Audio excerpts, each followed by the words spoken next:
Is Super Saiyan Blue a failed form? Since its inception and very first appearance in the series, Super Saiyan Blue has been met with a mixed reception.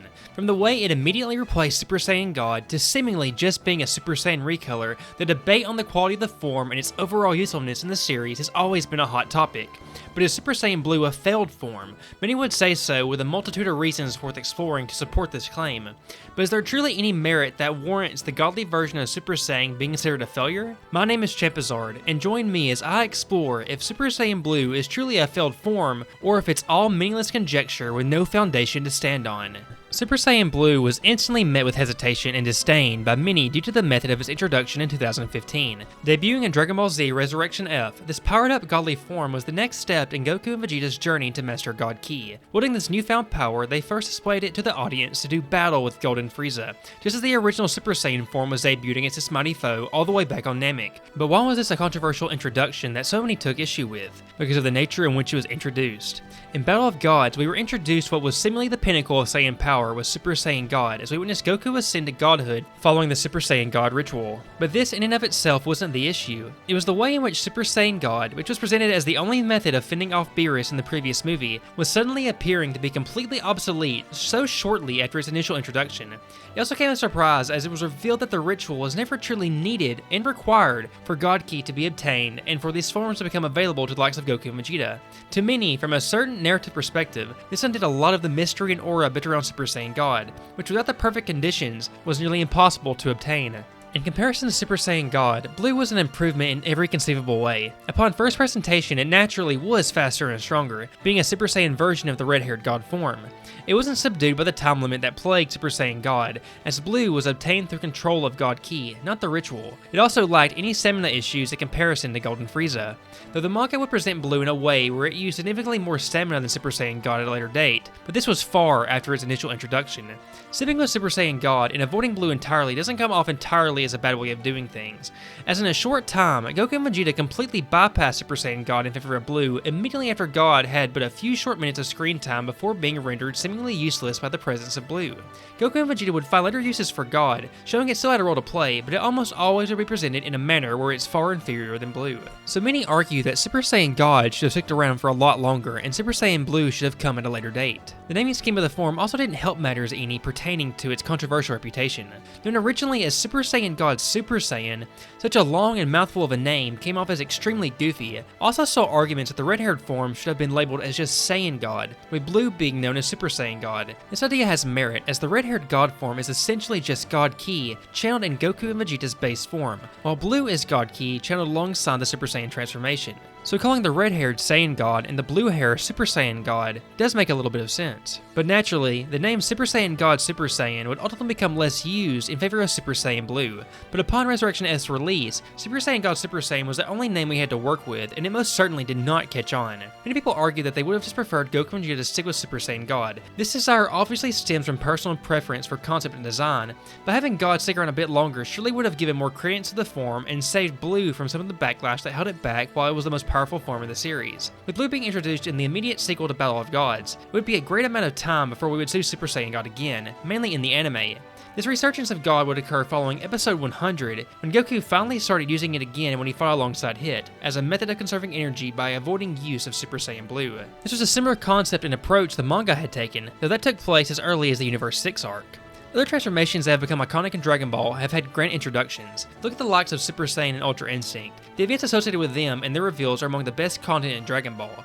The introduction of Super Saiyan Blue lacks the same hype, excitement, and narrative impact these other iconic forms do. While it may have had a shock factor due to it being a brand new transformation, first-time viewers were left asking, what happened to Super Saiyan God? Isn't this just Super Saiyan recolored? Without that same excitement, plus the flaws it had narratively, Super Saiyan Blue was at a disadvantage from the day it first appeared on screen. Does that outright make it a failure? If a form becomes highly useful, despite lack of excitement surrounding it, can it still be considered a form with utility that drives the plot forward and truly has a place in the story?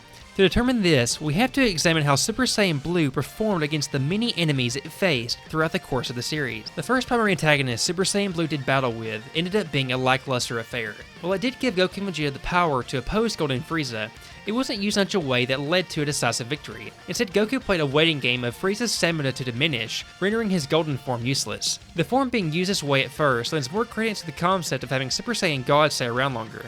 After all, the thought of Golden Frieza being able to bridge that massive gap in power to Super Saiyan Blue was hard for people to buy to begin with. Him catching up to Super Saiyan God would have just been a lesser form of that. In a sense, Super Saiyan Blue did have a successful first outing, but it wasn't a wildly successful one. It didn't have the overwhelming power that Super Saiyan or Super Saiyan 2 had when they debuted, as Frieza, for the majority of the battle, was able to match Goku blow for blow. It was just utilized to expend time until Frieza's downfall. With all these factors taken into consideration, I'd argue that Super Saiyan Blue had a less than stellar debut and fell short of its red-haired predecessor. It wouldn't be long until Super Saiyan Blue would be put to the test once more between the Universe 6 vs 7 tournament, as Goku and Vegeta would be forced to unleash it against a powerful new foe, the Assassin Hit. Upon using it against a foe of this nature, it was almost immediately neutralized. In the anime versions of events, Hit's time skip abilities rendered Super Saiyan Blue helpless, as even the mighty power of Blue was completely negated by Hit's techniques. Before long, Vegeta lost despite using Blue, and unable to do much against the mighty assassin. This is where the dissonance regarding Super Saiyan Blue began to form. In its first role used after Frieza, it looked almost useless without leaving a real impact. That was it in a way where Super Saiyan Blue Vegeta was unable to do anything to Hit, a result that may have looked very similar even if Vegeta had used one of his other mini forms. Things would only worsen as Hit was ultimately able to topple Super Saiyan Blue Goku as well. This is where Goku would unleash Kaioken combined with Super Saiyan Blue to gain the upper hand against Hit. While you may argue this was a cool turn of events, and while that is true, an issue also arises here. After its lackluster debut versus Frieza, Super Saiyan Blue alone, in its very next matchup, proved unable to topple Hit. So Goku had to utilize a risky and dangerous power-up to make it more viable versus Hit, the Super Saiyan Blue Kaioken times 10. If Super Saiyan Blue ever wanted to be seen as a viable option to be Goku and Vegeta's strongest form, this presentation already failed in accomplishing that. At this point in Dragon Ball Super, Super Saiyan Blue had only managed to squeak out victories by allowing one opponent to run out of stamina in Frieza, and by stacking a dangerous power-up on top of it just to barely gain the upper hand versus Hit.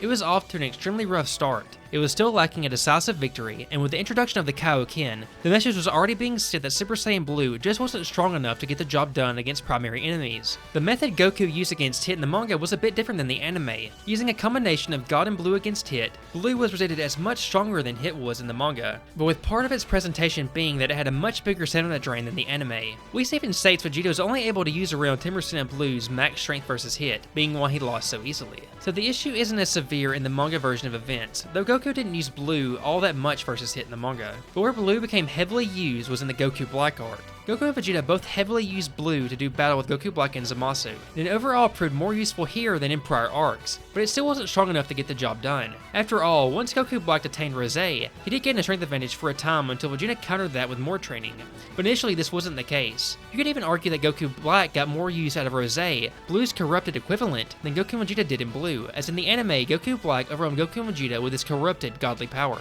In the manga version of events, this is where perfected Super Saiyan Blue came into play, but I'll discuss that in the next section.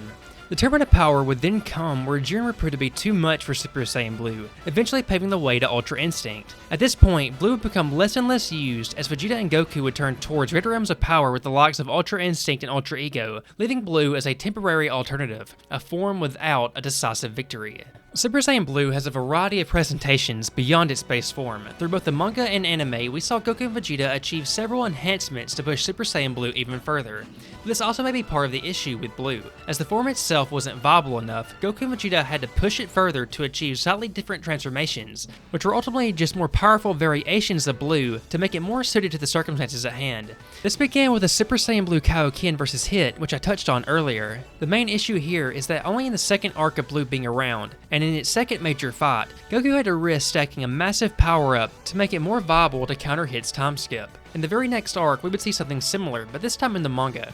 While Super Saiyan Blue doesn't directly appear in the manga, perfected Super Saiyan Blue does. After unfusing as Vegito versus Merged Zamasu, Goku reveals he hasn't yet used Super Saiyan Blue's full power yet. By storing the energy of Blue into his body, he gains a great boost in power that allows him to go toe-to-toe with Zamasu, though it has its own setbacks similar to the Kaioken, where it can hurt Goku and can't be used for very long due to Goku's lack of experience with it. It proves useful for a time, but ultimately, even with this power-up, Blue is unable to finish the job as Zeno ends up being the one to wipe away Zamasu. The third and final unique variation of Super Saiyan Blue would appear in both the anime and manga, but with different appearances. Super Saiyan Blue Evolution. Vegeta manages to push Super Saiyan Blue even further into an evolved state which surpasses the power of Super Saiyan Blue's normal state. As Vegeta had already been showed using Perfected Blue at this point in the manga, this seems to be the pinnacle of what Super Saiyan Blue can become. Vegeta used it to push himself further in battle with Jiren, but it too ultimately failed to get the job done, as it would ultimately take Mastered Ultra Instinct to match Jiren's incredible strength. Having a plethora of variations of Super Saiyan Blue, while it can be cool to see new transformations, still presents a major issue with the form nonetheless. To make Super Saiyan Blue appear more useful, because its base variation proved too weak in many scenarios, Toyotaro and others had to continuously invent new forms of Blue to give Goku and Vegeta power-ups that suit the situation. Power-ups needed for them to have a fighting chance from a narrative perspective, as the reader had been presented with events that led them to fully understand that base Blue would never get the job done. But this had to be done multiple times. The anime presented Hit as such an overwhelming enemy with his time skip that Goku had to use a 10 times Kaioken just to match his incredible technique. Due to Merge Zamasu being a fusion, the only viable way to have Goku be able to stand up to him, even for a brief time, was to introduce a new power-up, as Blue had already been presented as having trouble with Goku Black alone. A power-up that equated to it being Super Saiyan Blue, but full power. But even though that appeared to be the pinnacle of Blue, a new variation was invented to give Vegeta a power-up alongside Ultra Instinct Goku, even though it wasn't as great. Evolution presumably being the pinnacle of the form, but it was essentially obsolete even at its point of introduction. Because with the knowledge of Ultra Instinct, we already knew there was greater realms of power to explore. That leads me to the final topic, how Super Saiyan Blue has ultimately been replaced. Super Saiyan Blue, for a great part of Dragon Ball Super, was the final form for Goku and Vegeta, the peak of their power. From Resurrection F to partway through the Tournament of Power, Goku and Vegeta had to use Blue or some variation of it to do battle. But with new powered-up versions of Blue being revealed so shortly after its introduction, and the base version of it being rendered hardly useful so early on, Super Saiyan Blue was in an incredibly tough situation during the entirety of its lifespan of being the strongest transformation. New power-ups had to keep being introduced to keep it relevant, but that isn't a formula that would work forever, as with the introduction of Ultra Instinct, and it far surpassing Blue's power, and its variations, there were now new realms of power for Goku and Vegeta to fight for. Upon its introduction, Ultra Instinct was paramount to doing battle with Jiren in Universe 7 winning the Tournament of Power. After that, Blue only appeared from time to time, as in the Moro arc, Goku became able to tap into UI at will, and Super Saiyan Blue evolution for Vegeta was getting to the point that it couldn't stand up to the likes of new mighty foes such as Moro and Granola. Blue at this point had become near obsolete, its lifespan dominated by failing to get the job done and clinging to relevancy through its powered-up variations.